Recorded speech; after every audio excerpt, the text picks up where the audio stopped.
Bom dia a todas, bom dia a todos os integrantes do grupo. Muito obrigado, Ângela, por estar fazendo esse trabalho que certamente tem feito diferença na vida de muitas mulheres. Um abraço também ao doutor Luciano, delegado, que tem dado o apoio, o suporte necessário.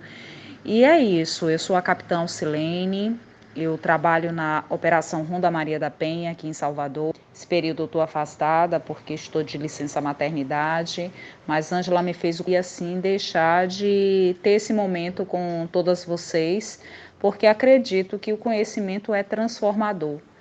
E falar sobre violência contra a mulher faz com que muitas que ainda vivenciam situações de violência comecem a se reconhecer nesta situação e possam sair desse ciclo de violência. E é isso, todos nós unidos, juntos, engajados, porque eu só acredito na transformação dessa grave situação que nós vivenciamos, dos índices elevados de violência contra a mulher, se houver o engajamento de todas as pessoas. Entendendo a nossa responsabilidade social para com a mudança desse estado de coisas. Então, é fundamental que a gente, de fato, em todos os momentos, em todas as oportunidades, possa dialogar sobre essa temática. Importante destacar que, nesse período da pandemia, nós tivemos uma incidência maior, um índice maior de violência contra as mulheres, né? E especialmente no seu formato mais grave, que é o feminicídio. Então, a gente teve, por um lado, uma redução no que se refere ao registro no 190, por exemplo, né? Mas nós tivemos um índice aumentado de feminicídio. Também tivemos uma elevação nos chamados registrados na Central 180, que é o Serviço Nacional, que trabalha com o registro de ocorrências, de denúncias e com orientações relacionadas à violência contra a mulher. Ou seja, a gente tem aí uma situação muito pior nesse cenário de pandemia, porque o isolamento fez com que essa mulher tivesse a sua rede imediata, muitas vezes, dificuldade de acessar a sua rede imediata e dificuldade de acessar também a serviços públicos. Estava o tempo todo convivendo com essa pessoa que a agredia, esse agressor, o que dificultava muitas vezes o contato e externar essa situação de violência. Então, a gente tem que, de fato, dialogar sobre isso, porque é mudando as causas, né? Por que tantas mulheres sofrem violência? Por que isso é tão comum? Por que isso é tão frequente? Por que isso está tão presente em nossa sociedade? A gente precisa refletir sobre essas situações para pensar nas alternativas, nas soluções. E esse caminho só podemos trilhar juntos, juntas. De fato, nós todas precisamos estar engajadas, porque é isso, mexeu com uma de nós, é importante a gente entender que mexeu com todas as mulheres, que a gente precisa, de fato, contribuir para a transformação desse estado de coisas. Vamos fazer assim, é a proposta que eu tenho para esse espaço. Vocês fiquem à vontade de ir trazendo questões, situações, e eu vou respondendo. Estou aqui à disposição de vocês até 9 horas, porque depois eu vou ter uma outra atividade, mas aí vocês podem ir colocando as questões e eu vou respondendo e a gente vai dialogando e vamos fazer esse momento rico e dialogado, tá bom? Fico no aguardo e um abraço a todas vocês de Ambupe. Espero que essa situação de pandemia passe logo, porque eu terei muito prazer em encontrá-las pessoalmente aí na cidade e parabenizá-las, porque certamente a atuação de vocês tem feito diferença aí nesta localidade. E é assim, né? É a população, o povo engajado, fazer parte de um grupo de direitos humanos. Como é importante a gente compreender, né? Parece retórico, mas mulher é ser humano, logo mulher é detentor de direitos humanos e muitas vezes a gente tem nossos direitos violados dentro do espaço, dentro do lugar onde nós deveríamos ter mais conforto, mais aconchego e mais segurança. Então, vocês fazem um trabalho importantíssimo, né? Firmar esse trabalho aí na cidade, porque certamente é assim, com a mobilização social, que as coisas se transformam. Um abraço a todos e todas. Capitã, bom dia. Porque a Lei Maria da Penha, logo que foi lançada a Lei Maria da Penha, ela era uma lei onde não tinha tipo fiança, era um crime afiançável para o agressor. E hoje ele é pego muitas das vezes em flagrante, né? E um familiar, alguém vai lá e paga uma fiança e logo em seguida ele é solto e poucos dias ou meses ou até anos ele volta a praticar o mesmo crime.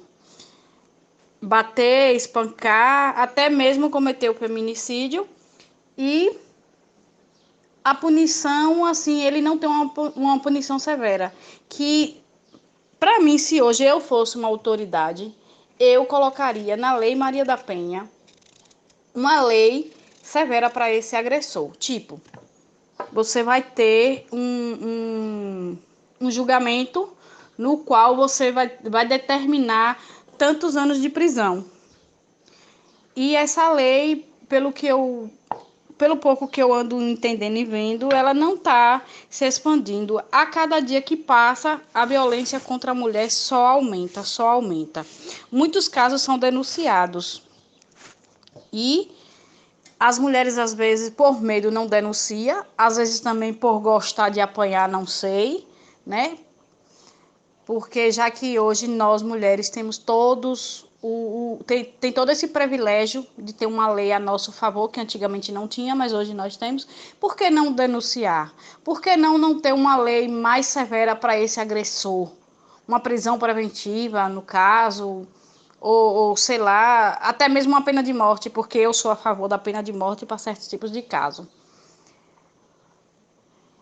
Eu gostaria de saber o porquê a Lei Maria da Penha hoje virou crime fiançável e não infiançável como era antes. Porque, se eu não me engano, não sei se eu estou falando certo ou não, mas se eu não me engano, quando saiu a Lei Maria da Penha, ele era um crime infiançável, não era isso?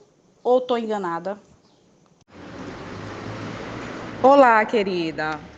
Olha, não houve mudança em relação a isso na Lei Maria da Penha. A lei permanece a mesma nessa situação que você trouxe de fiança. É possível haver a fiança, só que quem pode determinar isso é o juiz. Isso não pode ser resolvido pela autoridade policial. Isso é matéria que pode ser tratada, pode ser resolvida pelo juiz. O que acontece é que no nosso sistema há uma previsão de quando as pessoas, como um todo, são presas, deve haver e elas devem passar por o que se chama de audiência de custódia. E nessa circunstância, o juiz pode mantê-la presa ou colocá-la em liberdade. Isso faz parte do nosso sistema mesmo. Mas só para esclarecer, não houve modificação em relação à Lei Maria da Penha, no que se refere a essa questão de fiança, tá? Outro ponto que você me trouxe que é importante que eu destaque aqui. Nenhuma mulher gosta de apanhar, gente. Ninguém gosta de apanhar. Isso aí é uma construção que a gente traz, né? Como se houvesse prazer em apanhar. Não há prazer em apanhar. E aí a gente precisa entender um pouco sobre o ciclo de violência, né? O ciclo de violência a gente pode ter definido como 3 momentos marcantes. Né? O primeiro momento, em um dos momentos, há o acúmulo da tensão. Né? Essa mulher fica parecendo que está pisando em ovos, justamente para não provocar, o outro não vir com a fúria, com a ira, com a violência. Então é aquela relação super tenebrosa, né? Cheia de medo. Enfim, então nesse momento há esse acúmulo da tensão. No segundo momento, a explosão, a violência em si, a prática da violência. E ela pode acontecer por tudo e por nada, né? Não há razão. A pessoa agride porque acha que pode, porque a mulher é propriedade, que a mulher lhe pertence, né? Porque ele tem um domínio sobre essa mulher, uma relação de poder aí. Então ele exerce muitas vezes esse poder, se afirma muitas vezes esse poder por meio da violência. E aí nós temos o terceiro momento, que é chamado de lua de mel. Nesse momento, esse agressor diz que não vai mais fazer isso, que estava de cabeça quente, que foi a mulher que provocou. Não há provocação que justifique a prática de violência, tá, gente? Nenhuma forma de violência deve ser aceita, deve ser minimizada. Então ele diz que vai fazer tratamento, que vai voltar para a igreja, que vai fazer o que essa mulher quiser, dá bombom, dá flor, leva para jantar, quer levar para fazer uma viagem, torna-se novamente aquele homem perfeito. Só que o que acontece é que esse ciclo ele vai se repetindo com mais frequência e com mais intensidade. A violência vai ficando mais frequente e mais intensa a cada girada nesse ciclo. Então, é importante a gente entender. E muitas mulheres permanecem por diversas razões, gente. Então, o que a gente precisa fazer é acolher uma mulher que passa por uma situação de violência doméstica, tá? Ela permanece por conta de uma dependência financeira, mas não são todos os casos. Tem caso que a mulher é independente e permanece. E por que essa mulher independente permanece? Por uma dependência muitas vezes emocional, gente. Uma dependência afetiva. Ela fica, poxa, é melhor ficar com ele do que eu ficar sozinha. Eu não consigo ficar sozinha. Ou seja, está aí numa situação de dependência emocional, dependência psicológica. Fica por uma questão de uma questão religiosa, muitas vezes, né? Ou não, eu me casei, é para sempre, não posso me separar, e aquela ideia de que se separar vai haver uma destruição da família, enquanto não é assim.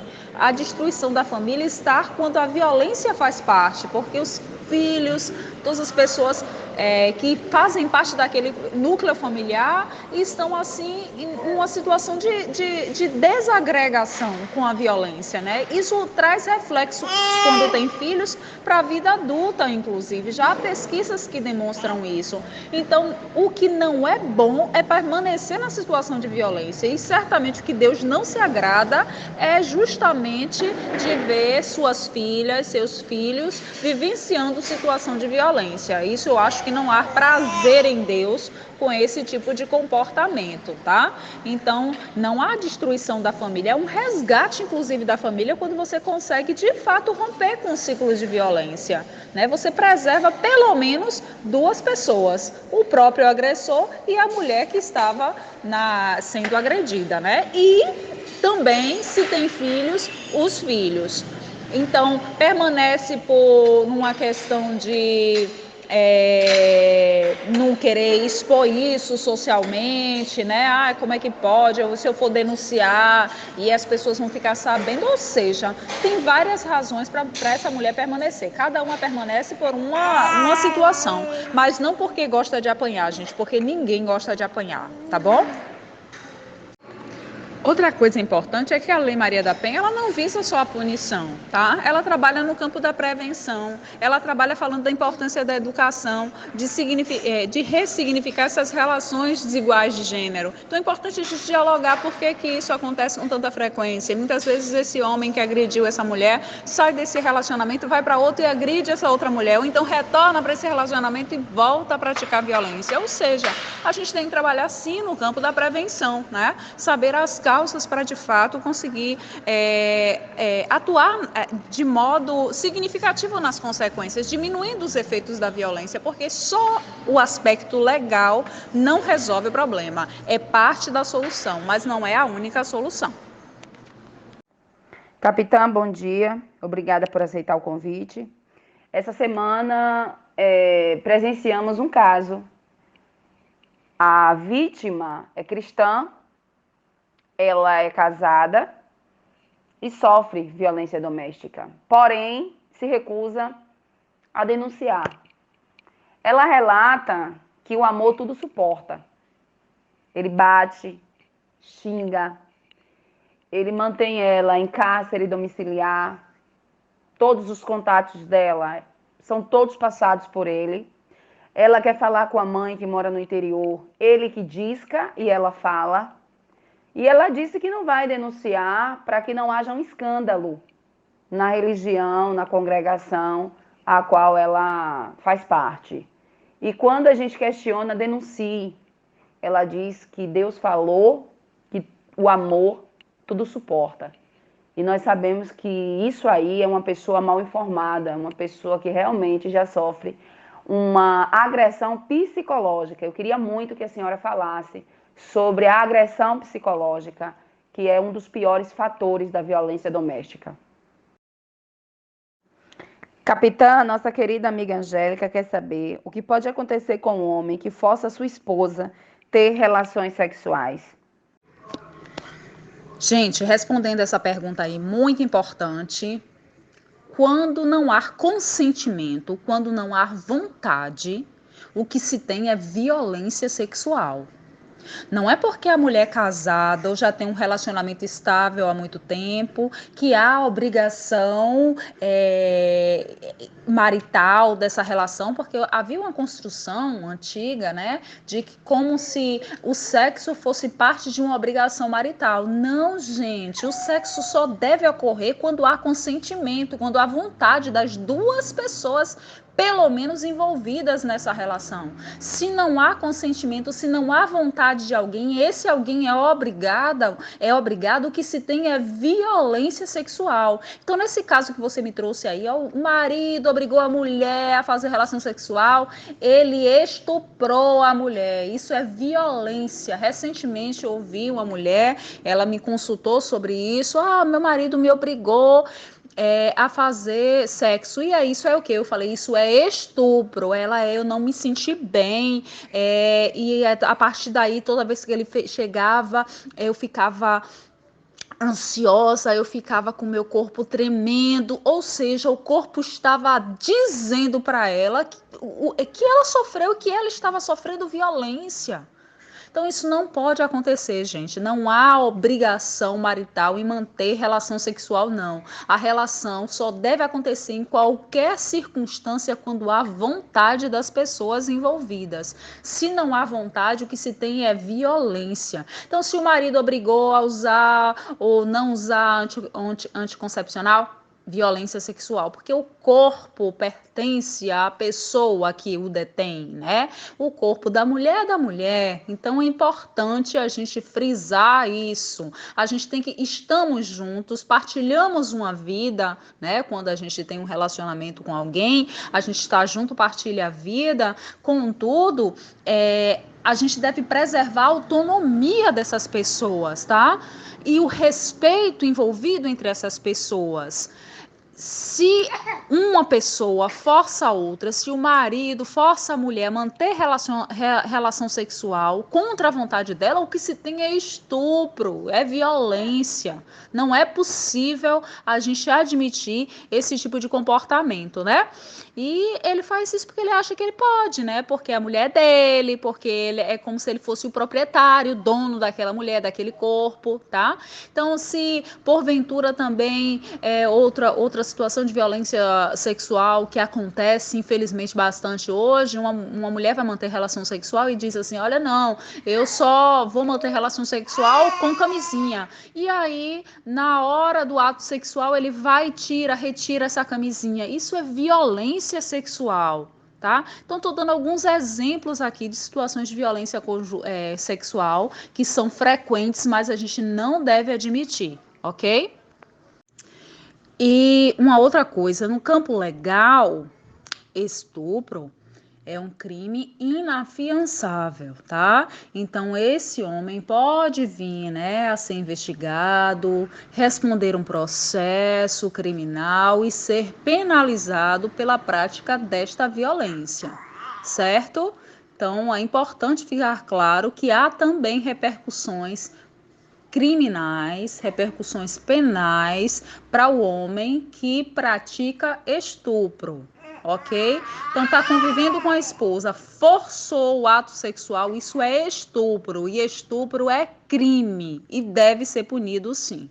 tá? Não deve se admitir esse tipo de comportamento. Relacionamento bom é relacionamento que as pessoas se respeitam, que as pessoas se consideram, que as pessoas respeitam a liberdade e a autonomia do outro. Você está e permanece naquele relacionamento porque você quer, porque é bom para os dois, porque os dois crescem juntos, porque os dois, né, querem partilhar essa vida, se complementam, crescem junto, né? Então, isso que é importante de a gente considerar no relacionamento, respeitando a liberdade e autonomia dessas pessoas. Relacionamento onde não tem isso, muito provavelmente o que a gente vai ter é violência. E violência nós não podemos admitir, não podemos aceitar, porque não é bom estar nesse plano, nesta vida que passa rápido para todos nós, vivendo uma vida de violência, não é mesmo?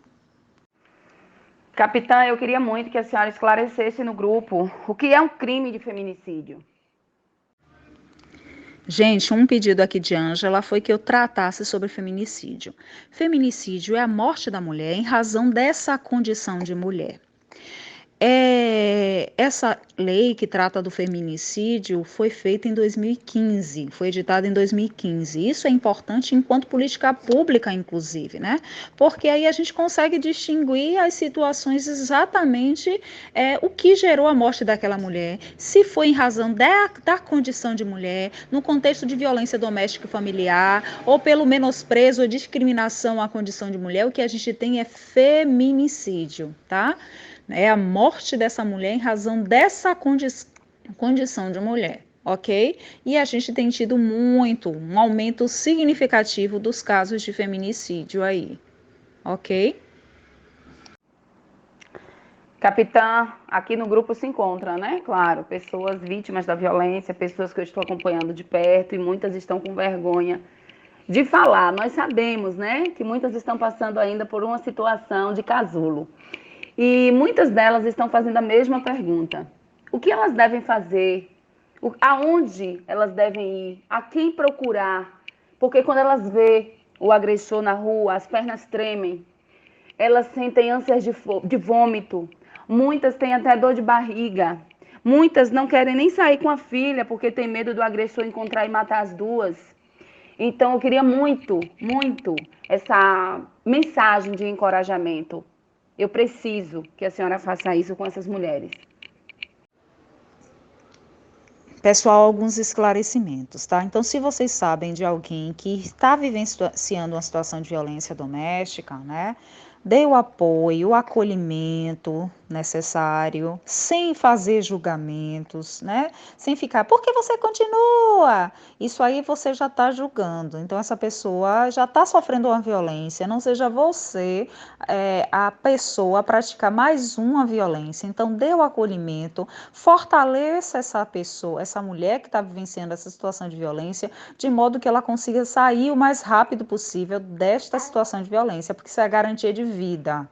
Girar nesse ciclo de violência faz com que essa violência se intensifique, e o que pode acontecer é o feminicídio, que a gente não quer, a forma mais gravosa, que é a perda da vida. Sem vida não há mais o que ser feito, né, gente? Então, dê forças, fortaleça para que essa pessoa consiga romper com o ciclo de violência.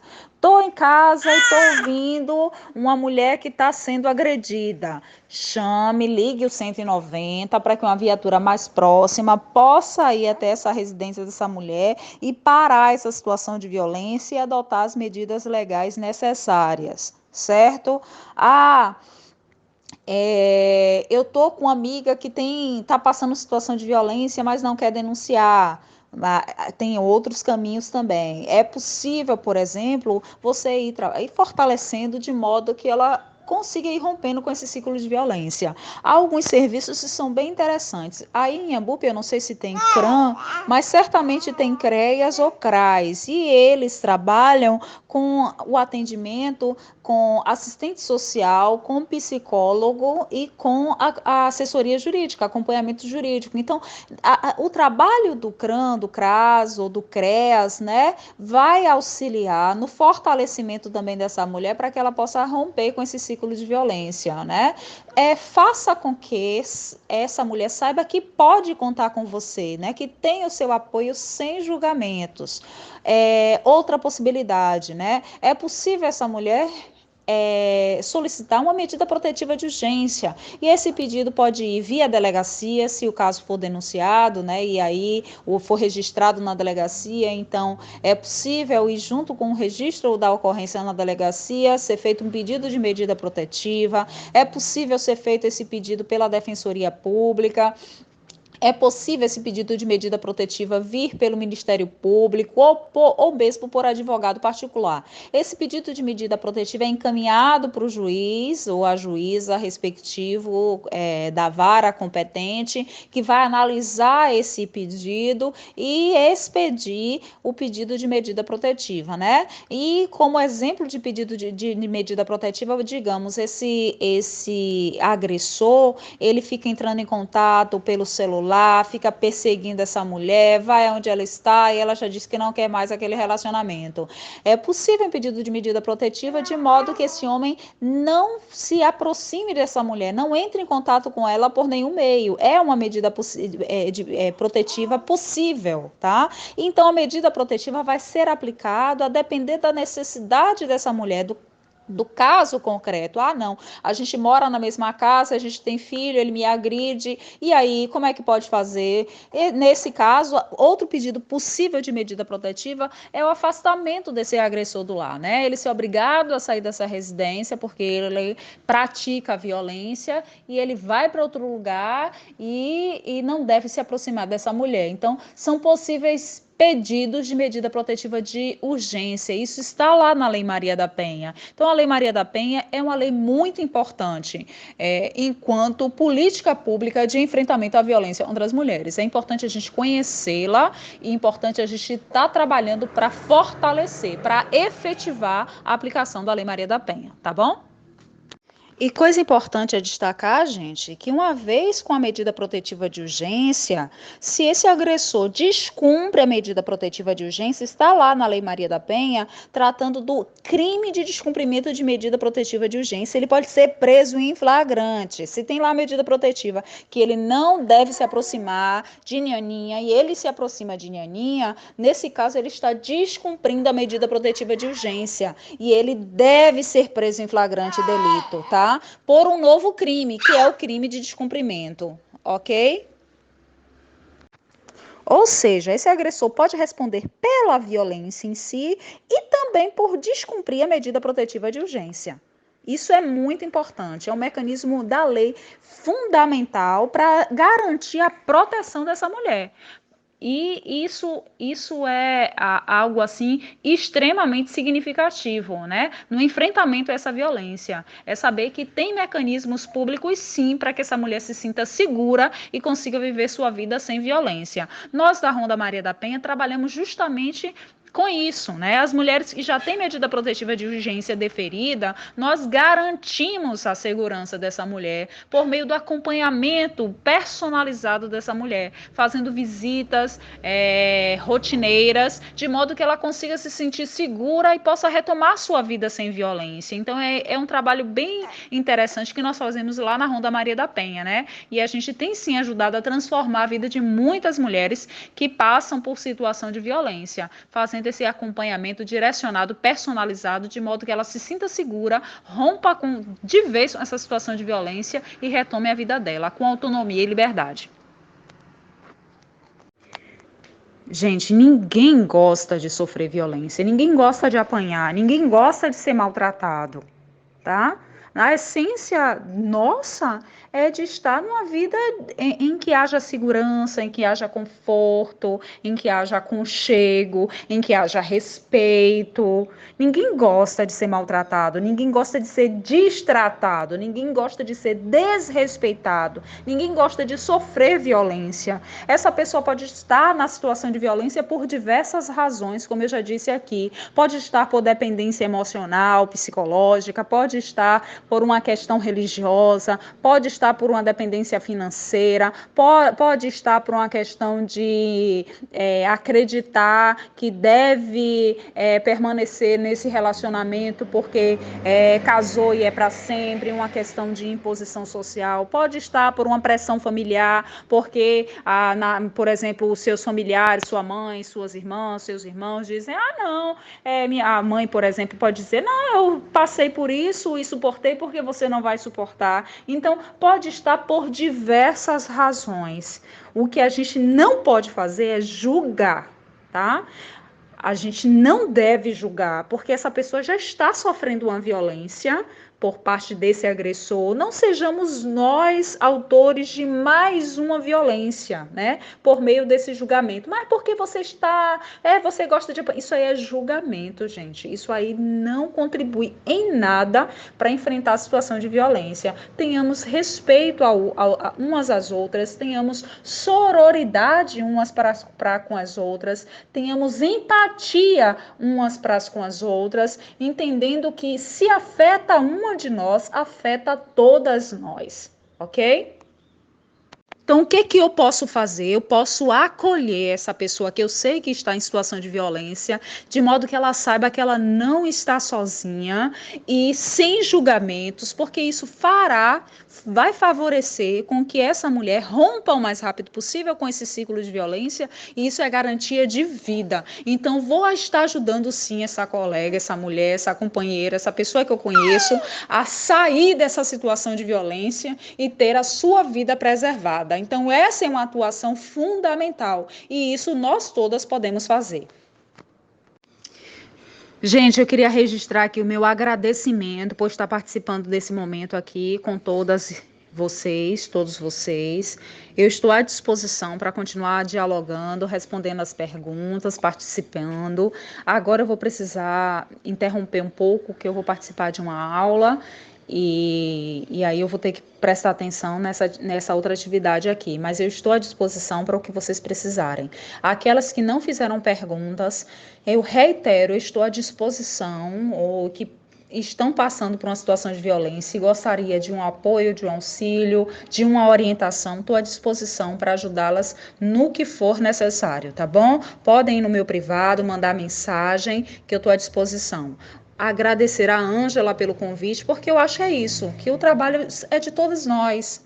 E a gente tem sim que se envolver, se engajar e dar nossa contribuição para que, de fato, haja uma mudança na sociedade no que tem acontecido em relação às mulheres que têm sofrido tanto com a violência. Então, devemos sim nos envolver de modo que a gente consiga ter uma condição social melhor para todas nós, né? Uma vida com liberdade, autonomia e sem violência. Então, um abraço, Ângela, um abraço a todas vocês que fazem parte deste grupo. Agradecer também ao delegado, doutor Luciano, pelo apoio que tem dado. Então, vai além de um engajamento profissional, a gente deve pessoalmente estar envolvida nessa causa de não à violência contra as mulheres. Eu que agradeço, capitã. Muito obrigada pelo apoio, pelo carinho, pelos conhecimentos adquiridos ao longo do tempo, que eu tenho aprendido muito com vocês. E eu sei que novas oportunidades surgirão e muitas mulheres que estão caladas começarão a desabrochar e fazer suas próprias perguntas. Eu que agradeço e agradeço também ao grupo, né? Por estar aqui ouvindo, interagindo, aprendendo, porque conhecimento é a base de tudo. Obrigada. Meus amores, muito obrigada por participar. Aqueles que participaram, aquelas que não participaram, façam bom uso dos áudios. Passem para aquelas pessoas que vocês têm certeza que estão sendo violentadas. A luta continua, eu não vou parar, não vou descansar. Eu sei que é um trabalho árduo, é um trabalho cansativo, mas é um trabalho cheio de amor. Eu sei que ao longo do tempo os girassóis começarão a desabrochar e vamos ter um jardim florido de mulheres cultas, de mulheres empoderadas, de mulheres batalhadoras e lindas, porque somos girassóis a cada dia. Eu não me canso de falar.